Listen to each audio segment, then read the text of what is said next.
Hello guys, ഇന്ന് നമ്മൾ പോകുന്നത് ലണ്ടനിലെ തന്നെ one of the major tourist അട്രാക്ഷനായ ലണ്ടൻ ടവർ ബ്രിഡ്ജ് കാണാൻ വേണ്ടിയിട്ടാണ്. ഒരുപാട് നാളത്തെ ഒരു ആഗ്രഹമായിരുന്നു ലണ്ടൻ ടവർ ബ്രിഡ്ജ് കാണണമെന്ന്.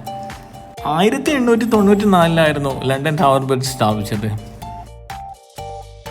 ഏകദേശം 135 വർഷം പഴക്കമുണ്ട് ബ്രിഡ്ജിന്. ടൈംസ് നദിയുടെ മുകളിലാണ് ഈ ബ്രിഡ്ജ് ഉള്ളത്. ഞങ്ങൾ അവിടെ എത്തുമ്പോൾ തന്നെ അവിടെ ഭയങ്കര ക്രൗഡഡ് ആയിരുന്നു. ലണ്ടൻ എന്ന് പറയുമ്പോൾ തന്നെ എല്ലാവരുടെയും മനസ്സിൽ വരുന്ന ഒന്നാണ് ടവർ ബ്രിഡ്ജ്. വിൻ്റർ ആയതുകൊണ്ട് ഇവിടെ ഡേ ടൈം വളരെ കുറവാണ്. 4 മണിയാകുമ്പോൾ തന്നെ ഇവിടെ രാത്രിയാകും. അവിടുന്ന് കുറച്ച് ഫോട്ടോസൊക്കെ എടുത്ത് പിന്നെ നമ്മൾ നേരെ പോയത് ലണ്ടൻ സിറ്റി ബസ് ടൂറായിരുന്നു. 30 പൗണ്ടാണ് ബസ് ടൂറിൻ്റെ ചാർജ്. അടിപൊളിയായിരുന്നു ബസ് ടൂർ.